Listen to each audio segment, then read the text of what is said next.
Hello everyone, Tmmgamer here, and today I have the pleasure of bringing you a very interesting Sunday talk. But before I get into the topic, there's just one thing I want to quickly mention.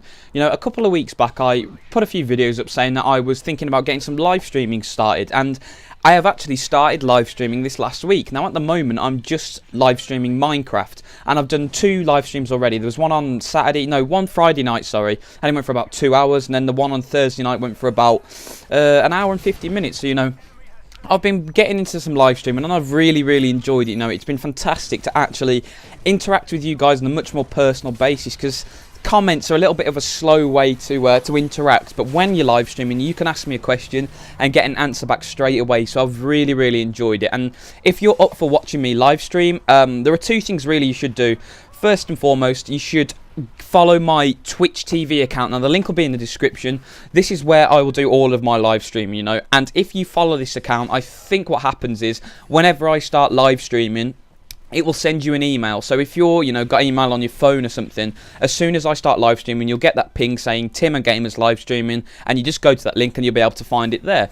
But if you you know, don't want to do that, there is another way you can keep up very easily, and that is through Twitter, because I've linked my Twitch and Twitter accounts. So whenever I start to live stream, it will immediately fire a tweet at Twitter letting you know that I am live streaming. So if you follow me on Twitter or if you follow my Twitch TV account, you will never ever miss a live stream. So those are the 2 things that you should do if you want to follow me on live streaming. But like I said, at the moment I'm only streaming Minecraft because I currently don't have a TV in my room that will work, so it's a little bit awkward having to go downstairs and set up all of my my live streaming equipment in the front room, especially if someone wants to watch TV. You know, it's a little bit unfair on them, but I think I should be able to get a TV that works in my room later today, hopefully. So I should be able to, from tomorrow or from tonight perhaps, start live streaming console games, so that'll be absolutely fantastic. So like I said, if you want to watch me live stream, the 2 links are in the description for you. But you know, today's topic is a topic that I have quite strong opinions on and I feel quite strongly about, and I really don't understand the opposition to it. But if you're still not unsure, if you can't read the title for example, this topic is going to be, should football have technology, and should technology be used in an active way to help referees make decisions in football? Now, obviously the pressure for this to come has come out of just a series of quite atrocious refereeing decisions. And I mean, there are some decisions that a referee makes that are highly subjective. You know, for example, fouls. One person will say that's definitely a foul, and you go to another person and they'll say that's definitely not a foul. But there are some decisions that have been missed in recent footballing years that are just so shockingly bad. There's been a massive call for technology to be brought in to help referees out, and there's just a couple of decisions that I've managed to come up off the top of my head. The first one is Frank Lampard's disallowed goal in the World Cup final against Germany. The World Cup final, sorry, against Germany. That ball crossed the line by a good 3 yards. I mean, it wasn't a close decision at all. It went miles in. So that was one decision that immediately sprang to mind. The next one is the phantom goal that Stuart Atwell gave in the Championship. I think it was last season or the season before. Basically, the ball went out for a goal kick, and it wasn't even close. You know, it went out for a goal kick about 5 yards away from the goal line, and he gave a goal. And just, you know, the defending players were just stunned, was just absolutely stunned, because that was such an easy decision to make, and yet the referee got it wrong. And another big decision that I know still really hurts my Irish friends is, for example, when Thierry Henry handballed in that World Cup playoff in the last minute of extra time or something stupid, handballed the ball into the way, and then France scored and knocked Ireland out of the qualification for the World Cup. I mean, that was just, it was daylight robbery. That it was literally daylight robbery, because every single person in the world saw that that was wrong, and FIFA bottled the rematch. And you know, the referee made a mistake, and Thierry Henry cheated, and Ireland suffered because of it through no fault of their own. So the idea of having technology in the game is to help referees out and to help make the right decision. But you know, a lot of people say if you have technology in the game, you sort of lose the spark. You know, you lose the enjoyment, you lose the debate. If you have technology in football, football is no longer football. It just becomes a game where very clinical decisions are made and no one's really passionate about it. And that is the sort of argument against technology. It doesn't really go any deeper than that. And I have to say, that is the most ridiculous argument I think I've ever heard. It's just a terrible, terrible argument against technology, because, you know, a lot of people say that you would lose the excitement if you have technological replays. And all I have to say in response to that is just sit down and have a look at every single other major sport that uses technology. I mean, American football uses technology, rugby, tennis, cricket, you know, pretty much every single other major sport, some of them with budgets a fraction of what football's annual budget is. They have full technology. I mean, cricket is the most traditional sport I think you can get in this country. I mean, it is so traditional and so stuck in its ways, and cricket even has embraced technology. And for me, if even cricket can embrace technology, the argument against it in football really is just, it doesn't really stand any ground or stand on its own legs, because people say that if you have technology in, it's just a clinical decision, it's not exciting. I argue completely the other way round. For example, if a try goes over in the corner and the referee isn't sure and he goes up to the third official in rugby, how exciting is that? You know, you're watching the replays, you're like, oh, which way is this going to go? Is the referee going to give a try? Is it going to be a 5-metre scrum? You know, it increases the tension, especially as people in the ground are allowed to see the replays. And I think that is a fantastic idea, because it really helps to ratchet up the tension. And so the idea that somehow football would be destroyed is a very, very bad decision, a bad idea, you know, completely. And another argument against having technology in football is it would end the debate, and that people wouldn't talk about football in pubs anymore. Now, I have even less sympathy for that argument than I do for the argument that states it will break the game up or whatever, because do people stop talking about rugby now that rugby has technology? Do people stop talking about American football now that American football uses technology, or tennis or cricket? You know, do people stop watching these sports? No, they're still incredibly popular, and they're even more popular now that technology's in there, because what you want when you go and watch a sporting contest is you want to see either two people or two teams at the peak of their abilities really trying to fight each other for victory, and you want the team that plays the best to win. I mean, that's always the case. You know, you want to see a nice fair contest which is 100% passionate, and you want to see the right team win. And when teams get cheated out of victories through very, very bad refereeing decisions, well, in fact, I shouldn't say cheated out, because, you know, referees are human. Referees don't intend to make mistakes. I'm sure every single referee in the Premier League, every single referee around Europe is honest. You know, 99% of them are honest. They want to make the correct decision every time. But unfortunately, sometimes referees have blocked views, or perhaps they see things so fast that they don't really understand what's gone on. And by having technology, you really help referees out, because referees don't want to be the centre of attention. You know, they want to referee a game of football. They are football fans. They're passionate about the game. They don't want their decision to send people home annoyed. You know, they don't want their decisions to take points away from teams. They want to make the fair decision so the best team on the day wins.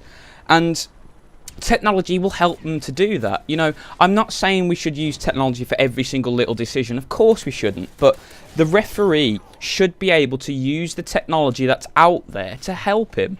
And the thing is, people say, like, oh, technology's not needed in football. You know, technology doesn't have any role to play in football. But technology already plays a huge role in football. I mean, these referees are judged against the very high-speed cameras. So cameras that can take thousands of frames a second, and a referee with just his Mark 1 human eyeball is judged against that standard. And that's very unfair to the referee, because it doesn't matter how diligent the referee is, he's never going to be able to compete with a camera for accuracy. So by having technology in football, it really would help out the referee. So that's just another big plus for it. And, you know, another argument against it that you hear quite a lot is that it will break the game up too much. You know, there'll be too many stoppages. You know, every little decision will go upstairs, and we'd spend 10 minutes looking at it. And I think that's a load of rubbish, personally, because if you actually look at a game of football,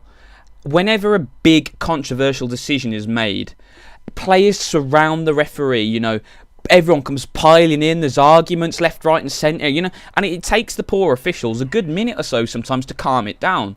Wouldn't you much rather, when that decision happens and the referee's not sure, he blows his whistle once, goes to the TV official, gets everyone away, and for that minute, instead of people bickering, the correct decision is made. I mean, that is a much more preferable way to do it, and it'll be just as fast as it would be to set the penalty up in real life, because with all of these players arguing, you know, the referee could just step back and go, right, what do you think of that? I'm going to send this upstairs. What does the TV think? And then if the TV isn't sure, and if the third official isn't sure with the TV, it sticks with the referee's on-field decision. I mean, you see this very, very clearly with rugby. Say, for example, a guy bundles over the try line, and the referee is 90% certain it's a try.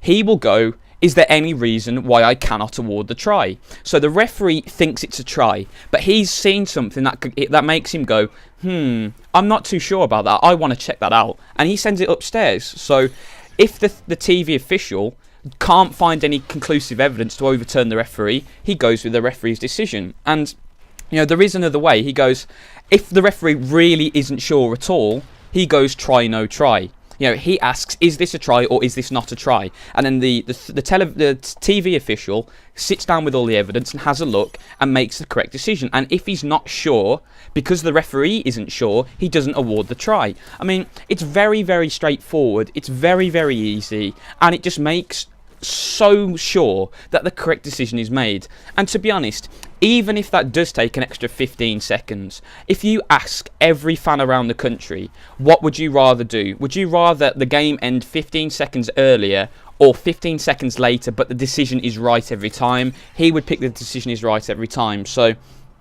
for me, there is no argument against it, and I think that technology has a massive part to play in football, because it already has a massive part to play in all these other major sports, and it does it brilliantly. So now that I think I've successfully argued the case for technology, I've come up with a couple of ideas for how you can successfully implement it into the game.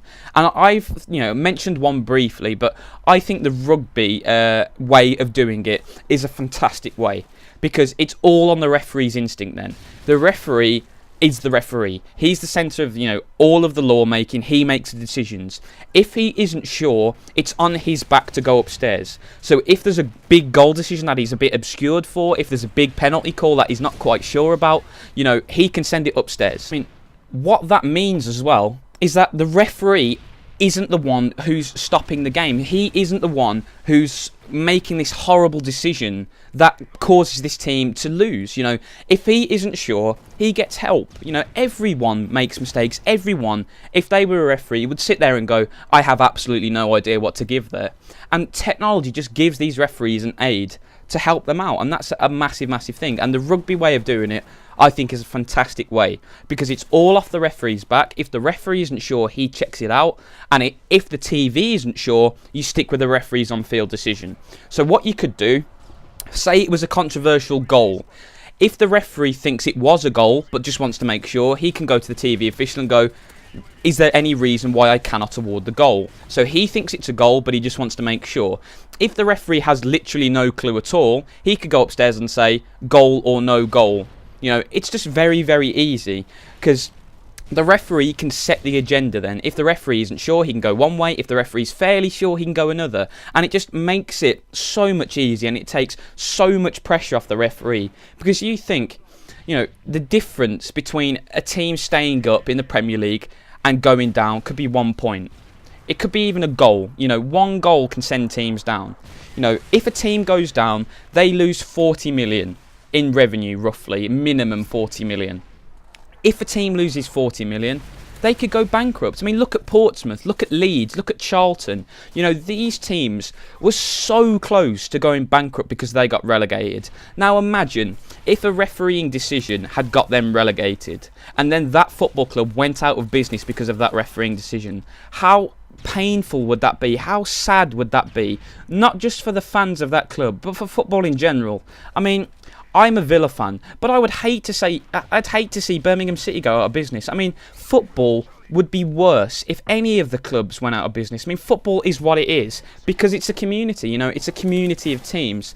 And having technology would help protect that community. Because if a referee isn't sure in a massive game, he can get the technological help that he will be judged against after the game anyway. Because let's be brutally honest, If technology is not introduced and the referee makes a decision after the game, every single pundit will watch that replay 5 or 6 times in slow motion and go, nope, that referee's made a mistake. And as soon as the pundit says that referee's made a mistake, all of the fans on the aggrieved team go, right, the referee's cost us the game. And it's a natural reaction, because if a big refereeing decision, a big incorrect refereeing decision goes against you and costs you a game, it's very, very sore. You know, it hurts a lot. So by having this ability for the referee to go, I'm not sure, we'll go upstairs, that is a really good idea. But if that perhaps doesn't quite work, although, for example, I can't see any reason why it shouldn't work, because it works brilliantly in rugby, you could introduce the sort of system that they have in cricket and that they have in American football, which is a challenge system. So, for example, in American football, you have timeouts, and if the coach thinks that the decision was wrong, he can throw a challenge flag. Now, he only gets a certain amount of challenges through timeouts, and if he gets one wrong, he loses a timeout, and it's exactly the same in tennis. If a player thinks the ball's gone out, or if there's an incorrect line judge call made, he can challenge. But if he gets the challenge wrong, he loses a challenge. I mean, that is just a very, very easy system to implement. So what you could do is you could give teams 2 challenges over 90 minutes. If a massive call goes in, like an offside goal, they could go, right, we're not sure about that. Can we have a look at that, please, referee?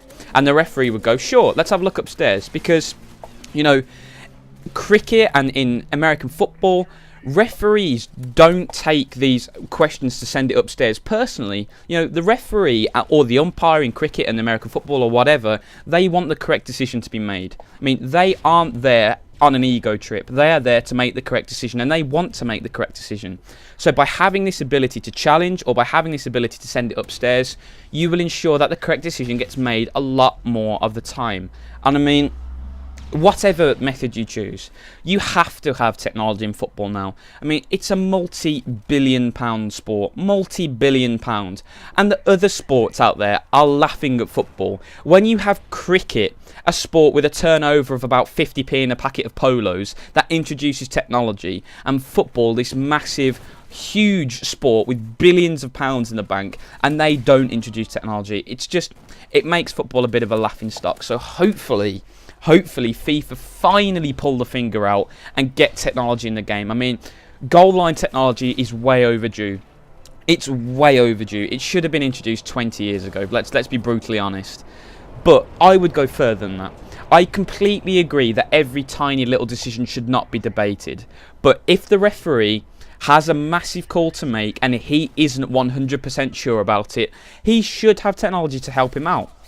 Because everyone wants to see the correct decision made. Everybody. No one wants to be on the wrong end of a bad decision. I mean, we see it time after time. You know, Mario Balotelli stamping on Scott Parker's head and then ending up scoring the winning penalty. You know, Danny Murphy getting fouled in the box by Michael Carrick last weekend. You know, if that penalty would have been given, Fulham could have drawn that game, and that could have cost United 2 points. And if United win the title by 1 point, Man City could quite rightly sit there and go, we should have had, that should have been a penalty. United should have dropped points there.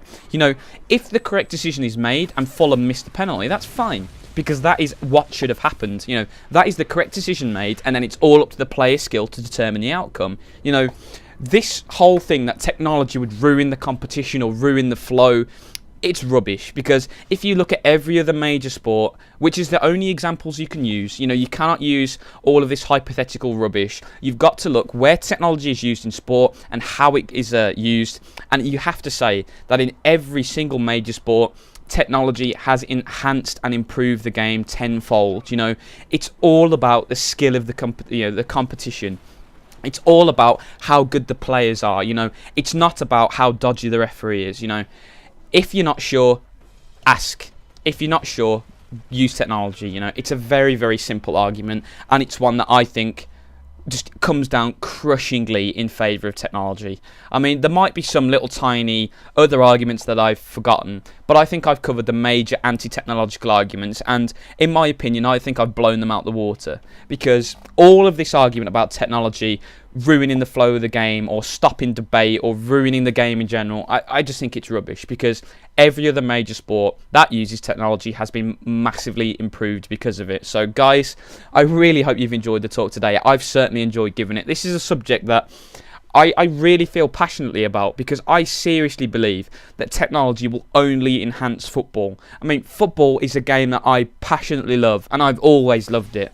But when you sit there and you see these decisions go against teams, I mean, when Ireland got knocked out because of Thierry Henry's handball, I felt so bad for Ireland. I mean, I felt so sorry for them, because Ireland fought like madmen. They fought like men possessed away in France all game. They gave everything they had, and they lost not because they didn't play well enough, but because of a bad refereeing decision. And that's what I want to get rid of. I don't want to get rid of any of the competition. I don't want to get rid of any of the drama. I just want to make sure that when it really matters, the decision is correct, because then it is all about the competition and nothing about the refereeing decision. And that I think, is what we want to see. So guys, I really hope you've enjoyed the commentary. I certainly enjoyed giving it. If you have any opinion at all, whether it's for me or against my argument, I'd be quite happy to hear you, and I'd be quite happy to respond as well. But before I finish the commentary off, I'd just like to remind you that if you do want to follow me live streaming, both of the links are in the description, both for my Twitch account and my Twitter account, so they are there if you want them. But guys, once again, thank you so much for listening to me. I really hope you've enjoyed it, and as always, have a great day.